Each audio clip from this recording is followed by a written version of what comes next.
Hi guys, welcome to the first newsflash video of the year at OnWheelsTV. rFactor 2 and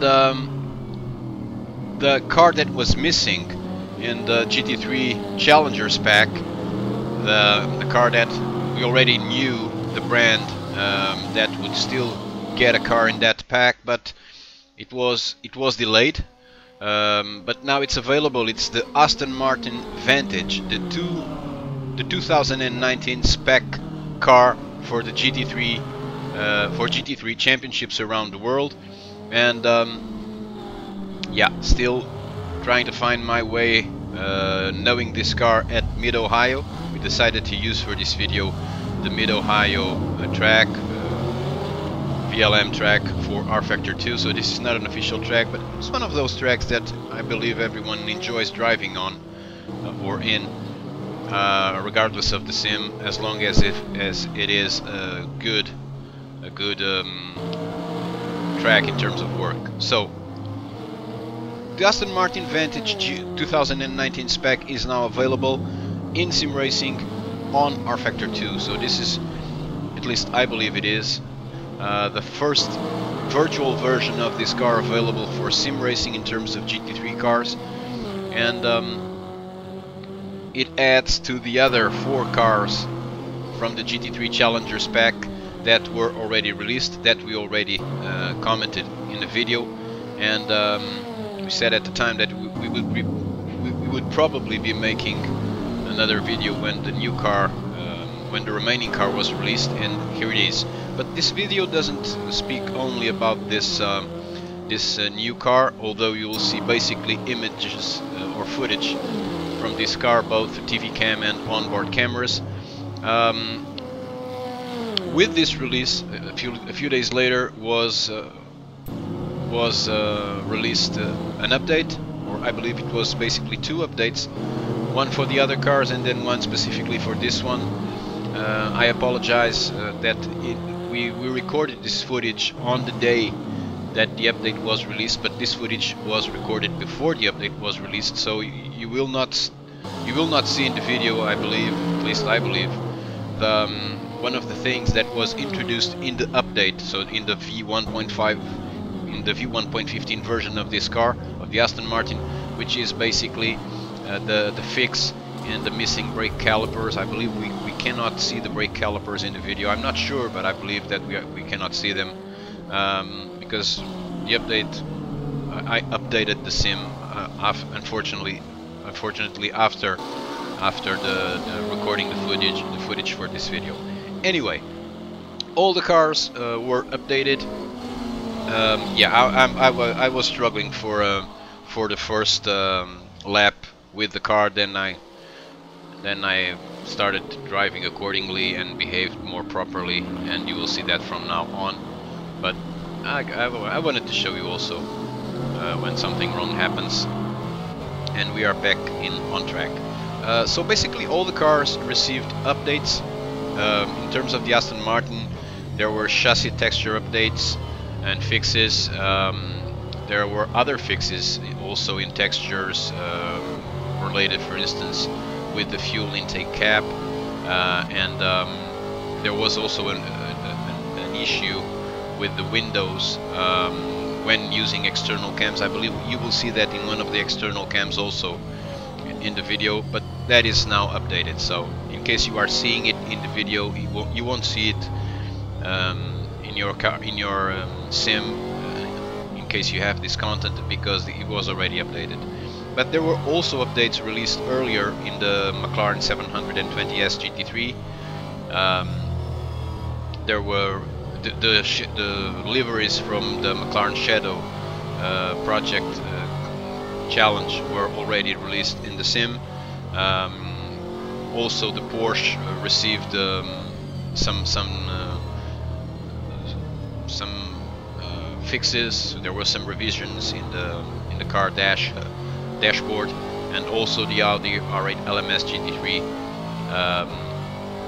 saw an update concerning the a fix in the reversed oil and water temps that you could see from the inside of the car when consulting the dashboard. Anyway,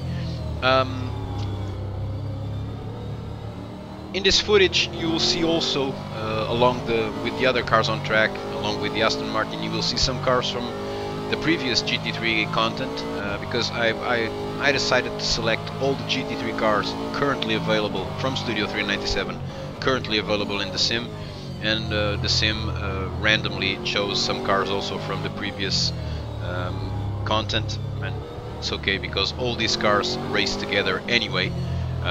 We've been watching that in servers, in private servers, not servers from Studio, but I mean private servers.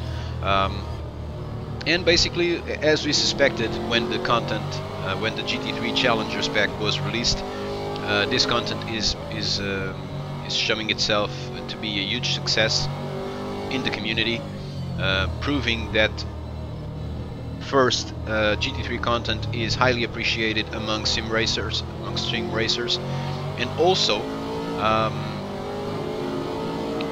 the way that Studio 397 is showing their competence in developing these cars, these virtual versions of real-life cars, and they are getting the official licenses to do so. Their competence is paying off because people are acknowledging the quality of these releases and are buying them and are making use of them, and they are having, for sure, as I am having, a lot of fun driving these cars in the sim. I like very much this Aston Martin. I like the sound of it from the inside. I love the exterior sound of this car. It blows me away. The external sound of this car, it's amazing how it roars on track, and I enjoy it very much. But I'm suspicious. I mean, because I've always been a fan of Aston Martin in GT3 racing and also in sports car racing. Anyway, the content is amazing. A track such as this one, I believe, is a very good solution for driving these cars, because it's not a long track, it's not a short track, it's kind of in between a long and a short track, but it's demanding in terms of the driving, because you have a lot of blind corners, a lot of up and down throughout the layout, forcing the suspension to work and also forcing the driver to be on the lookout because of the way the car handles all these ups and downs and the bumps. So it's a bumpy track, but a lot of fun to drive, and one of those tracks that are iconic from motorsports in the US, and it's basically in real life used in the sports car series and in the GT3 series, and also in IndyCar and NASCAR. And in fact,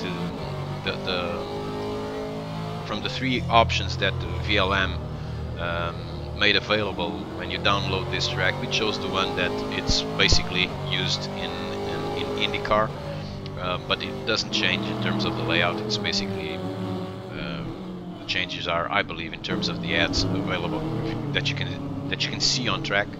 But anyway, the track is really fun to drive, and I preferred to use this track instead of one of those recently released, or in the last year released by Studio 397, because there aren't that many, and we already have, I don't know, maybe thousands of videos released with those tracks, and I wanted to show something different, but a track where GT3 cars are seen racing in real life. The GT3 from Aston Martin here available is demanding in terms of the driving. It works really well in specific tracks, less well in others, and that also highlights the quality of this content, because all the cars have their ups and downs depending on the tracks, which makes them closer to reality also, because it's the way that this happens in real life with depending on the car and depending on the track, drivers having better or worse results. Anyway, at least in my opinion, this fifth car makes it hard to choose which car you want to race in GT3 on rFactor 2, but because you have 10 cars from 9 different brands that really work differently and are very competent on track. Also, these cars are benefiting from the evolutions that Studio 397 has been introducing in the sim, and basically they arrived, especially the GT3 Challengers pack. They arrived along with a very important update in the visuals of the cars that now take advantage of a new technique that developed and introduced in the sim, and we are looking forward to see that also being added to the tracks, so that the lighting of the sim in the tracks and in the cars works to perfection, and also so that the lighting affects the lighting in the cars and makes all of this look much more, every time more real, every time looking a lot better, and every time looking more real. And that's what we want, basically, is that this sim that in so many ways makes it all so much real than others can continue to develop their own techniques to make it look more real every time. Thank you for watching, guys. I hope to see you soon. Bye bye.